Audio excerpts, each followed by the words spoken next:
Let's do it. Let's do it. Broadcasting from around the world, you're listening to The First 100, a podcast on how founders acquired their first 100 paying customers. Here's your host, Hadi Radwan.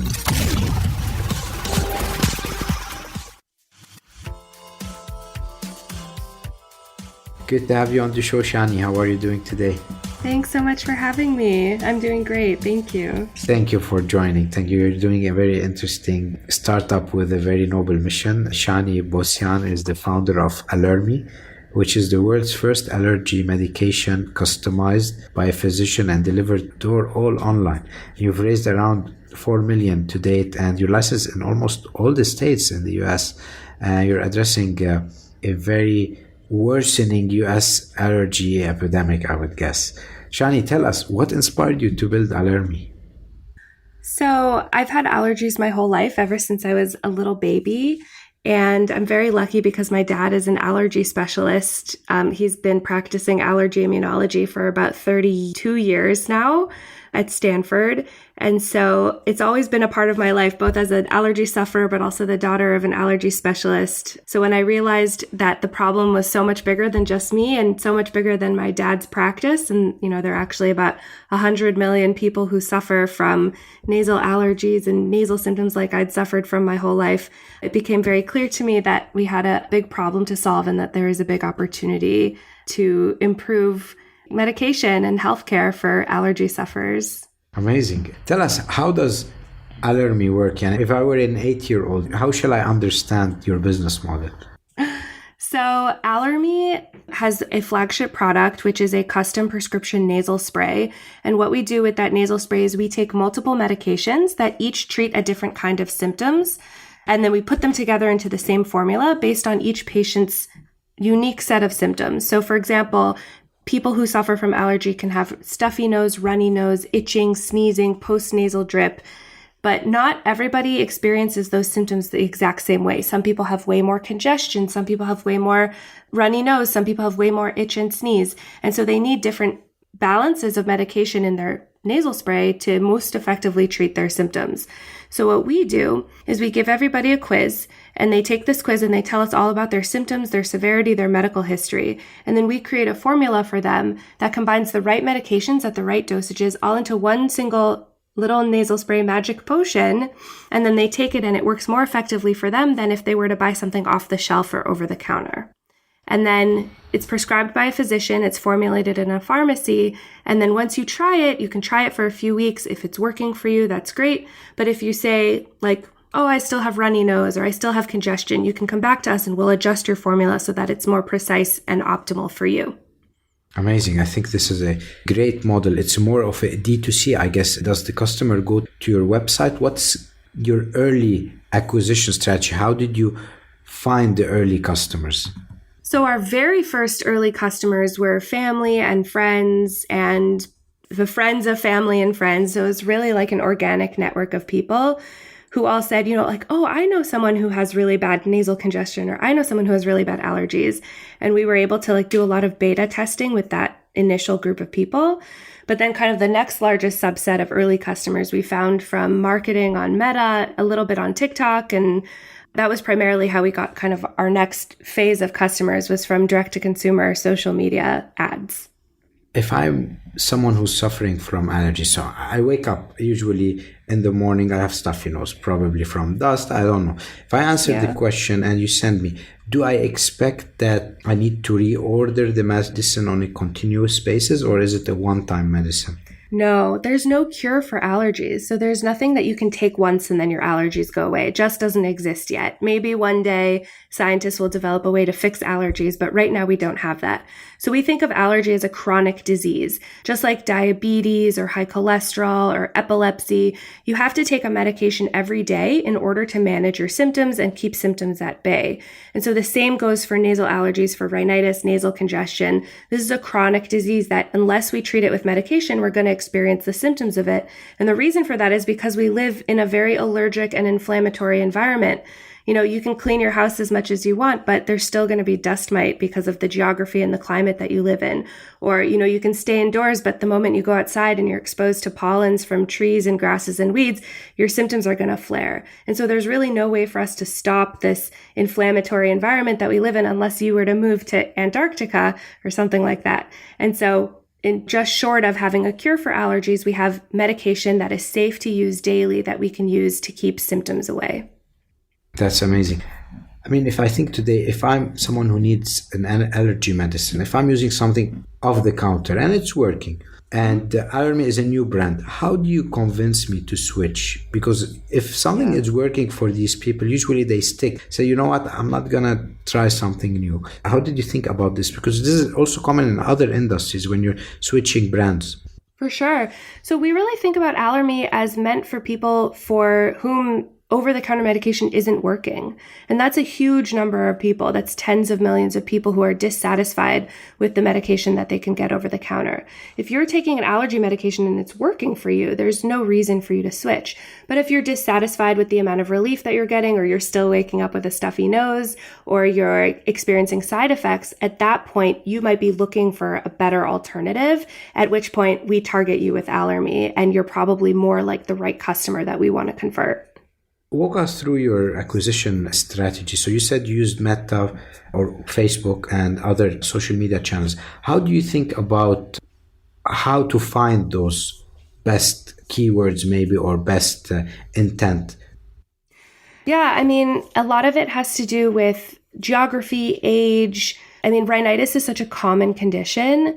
I mean, it's 1 out of 3 people who experience it. So we can actually be pretty broad in our marketing, which is great for cost efficiency, and still be able to locate the ideal customer.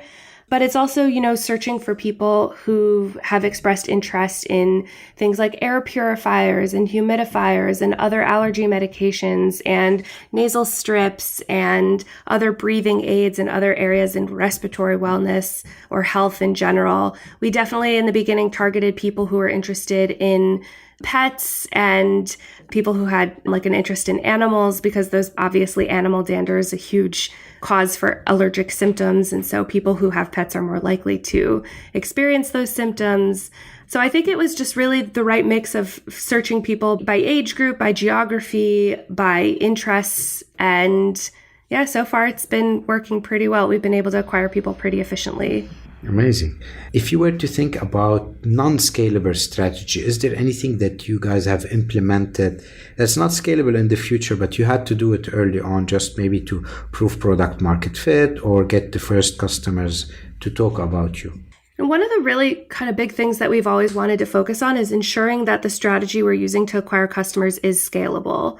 Because we didn't want to invest money or sort of convince investors on a strategy that isn't scalable. I think it's part of just being really cash efficient and careful with our spend, is ensuring that things are scalable and giving us a high ROI. So for example, like one of the things we tested in the beginning was like a direct mail campaign. So we targeted people in certain zip codes and we sent them an Allermi postcard. We used some tool to help us do it. And the ROI was terrible. Like the conversion rate was unbelievably low. And I think maybe we got like a handful of conversions. And so immediately we knew that that's not something we wanted to pursue. It just totally wasn't scalable. It wasn't efficient at all. And it just wasn't something worth investing in, even though like theoretically you'd think, okay, I'm going to target people in zip codes where there's really high allergen counts, really high pollen counts. It seems like it would make sense, but that was a terrible outcome. So we completely discontinued that.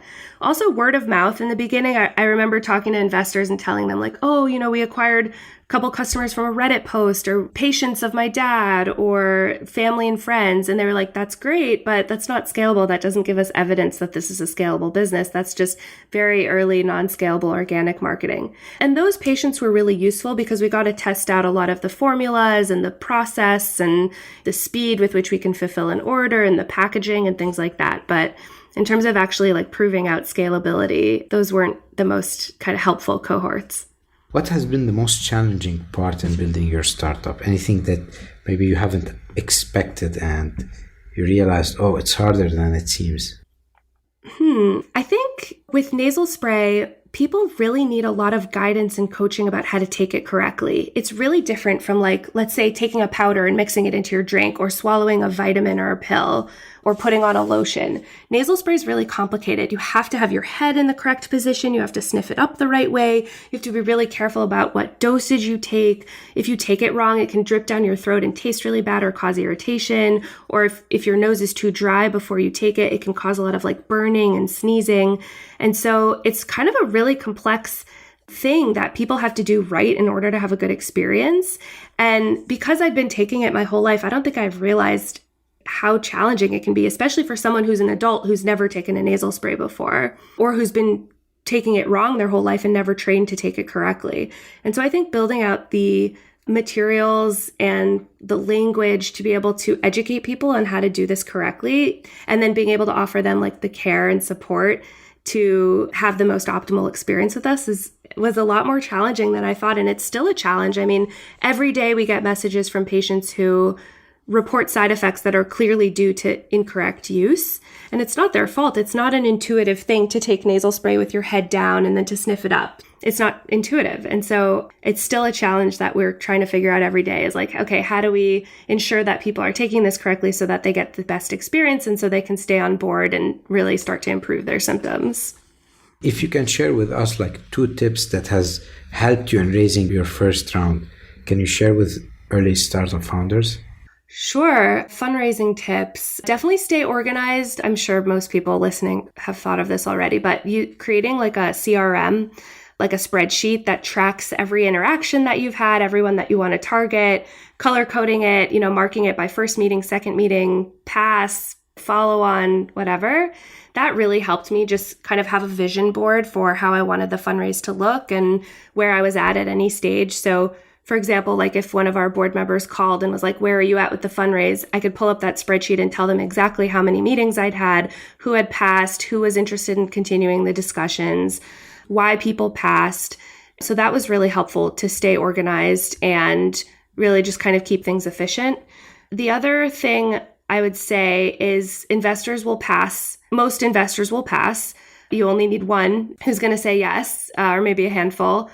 And I think it's really important to kind of keep track of why investors are saying no and look for patterns and see if there's anything that you can change in the business that may make your business more compelling to invest. For example, so if several investors are telling you like this gross margin is too low, or we're concerned about market size, then those are then things that you can put up front in your deck and in your conversations with investors to prepare better for their objections. But at the same time, investors, their job is to pass on companies. So they say no to 1,000 companies or 999 companies and say yes to one. And so taking their passes with a grain of salt is also really important, I think, and understanding that their job is to say no. And oftentimes they'll come up with some reason, and maybe that was the real reason, and maybe it wasn't the real reason. I would say to someone, don't change your business too much based on the feedback of the investors that you speak to. Don't pivot your business model like crazy. Don't change your pitch like crazy. If you believe in what you're doing and you have reason to believe that this is a scalable, venture-aligned business, don't take that feedback too critically. But at the same time, keep track of it and try and sense if there's some kind of patterns that you can trace.